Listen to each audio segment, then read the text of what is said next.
We have been focusing on the 12 disciples of Jesus during this season of Lent, and today we look at the disciple Peter.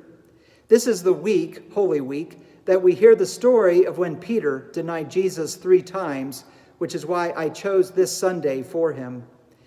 In the Last Supper painting of the disciples by Leonardo da Vinci, Peter is the 5th disciple from the left as you face the painting. He is between Judas Iscariot and John. As you can see in the painting, Peter is leaning in and he's pointing at someone. He also has a very intense look on his face as Jesus tells them that one of them will betray him. You might also notice that Peter is holding a knife. This was Leonardo da Vinci's way of reminding us that soon Peter will be cutting off the ear of Malchus, who was one of the servants of the high priest when they came to arrest Jesus in the garden following this meal. The symbol that is used for the disciple Peter is the cross and keys. The keys refer to Matthew 16:19, when Jesus asked the disciples who they believed him to be. And Peter answered, "You are the Messiah, the Son of the living God." Jesus then told Peter that he will give him the keys of the kingdom of heaven. The gospel accounts tell us that Peter was from Bethsaida, which was located in the northern part of the Sea of Galilee region. The town does not exist anymore, but this is where most scholars believe it was located. Peter had a brother, Andrew, who was also one of the 12 disciples, and they were both fishermen. Andrew was the one who introduced Peter to Jesus. Peter's given name was Simon, and when Jesus first called Peter to follow him, he gave him the new name of Cephas, which is the Aramaic word for stone. Jesus would later give him the name Peter, which in the Greek language means rock. The meaning of names was very important in biblical times, and by giving Peter the name Rock, he was giving him a prominent role as one of his disciples. Whenever Peter was weak in his faith, Jesus would refer to him as Simon as a way to remind him that he wasn't living out his new identity as a solid rock. Peter eventually lived in Capernaum, where his mother-in-law lived, and Jesus healed Peter's mother-in-law very early in his ministry. Church tradition tells us that Peter ended up dying for his faith around the same time as the Apostle Paul, which was in 64 AD in the city of Rome. Peter was crucified upside down on a cross because he didn't believe it was worthy to die in the exact same way as Jesus had died. Since Peter and the Apostle Paul ended up being key leaders in the early church and were crucified around the same time in Rome, they share the same date of June 29th on the church calendar when we remember them.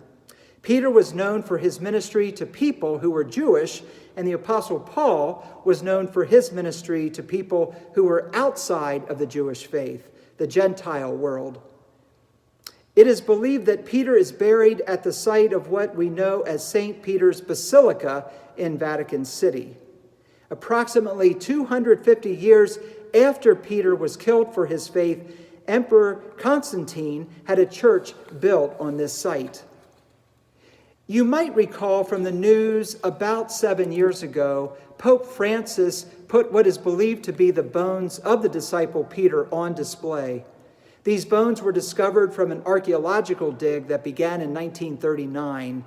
It's interesting that these first disciples of Jesus continue to make the news even in our day and age.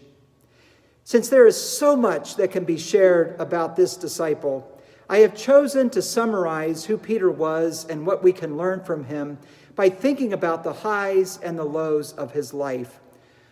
One of the high moments was when he and 2 of the other disciples witnessed the transfiguration of Jesus on the mountain.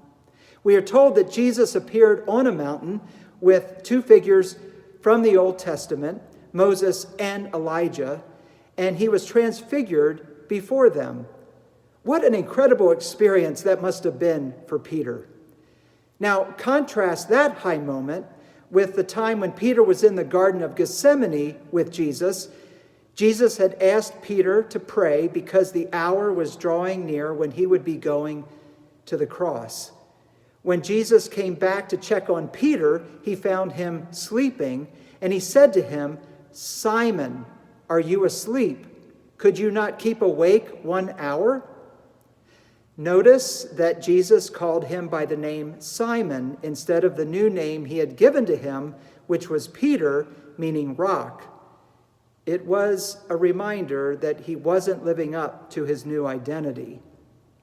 Earlier, I had mentioned that high moment of when Jesus asked Peter, "Who do you say that I am?" And Peter answered, "You are the Messiah, the Son of the living God." This is when Jesus gave Peter his new name, Rock. Jesus said, "And I tell you, you are Peter, and on this rock I will build my church." And so it was a play on words, a powerful play on words by Jesus. Now contrast that with the scene that happens in the courtyard after Jesus has been arrested and he's being questioned. Peter is warming himself outside by the fire, and someone asks if he is one of Jesus' disciples, and Peter denies that he knows him. When Peter hears the last cock crow, he realizes that he had denied Jesus 3 times in just that short span of time. When Peter denied Jesus those 3 times, I wonder if he was remembering the time when he had so boldly declared to Jesus, "You are the Messiah, the Son of the living God." The scriptures tell us that after he denied Jesus, he went out and he wept bitterly. This was probably Peter's lowest point. But thankfully, the story doesn't end there. Several days later, we find Peter back to his old trade of fishing. He's out in the boat, and he hasn't caught anything. Just after daybreak, the risen Christ appears on the beach.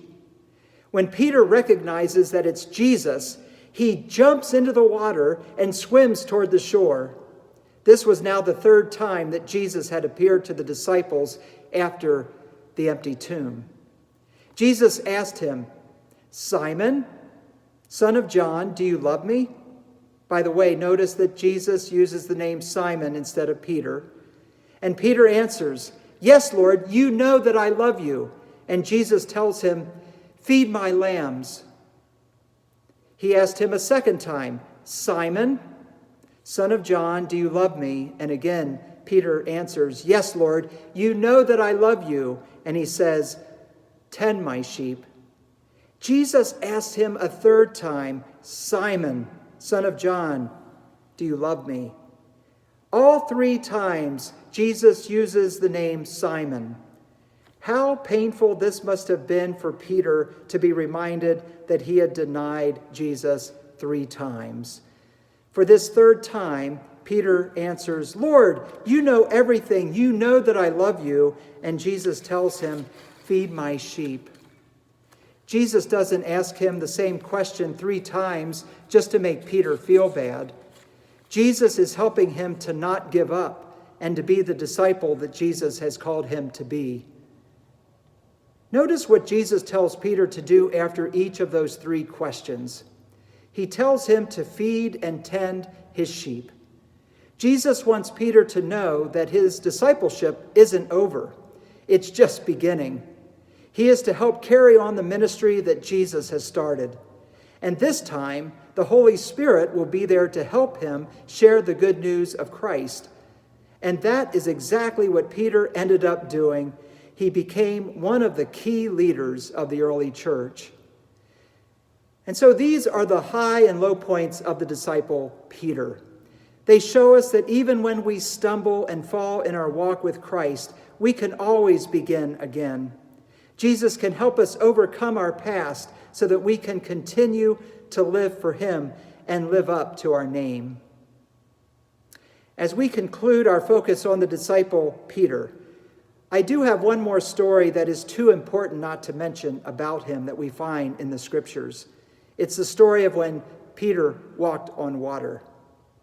The disciples were in a boat when a storm hit, which was not uncommon to happen suddenly on the Sea of Galilee. All of a sudden, they saw somebody walking on the water toward them, and they thought it was a ghost. But Jesus said, "It is I. Do not be afraid." If you remember, it's Peter who says to Jesus, "Lord, if it is you, command me to come to you on the water." Jesus tells him to come.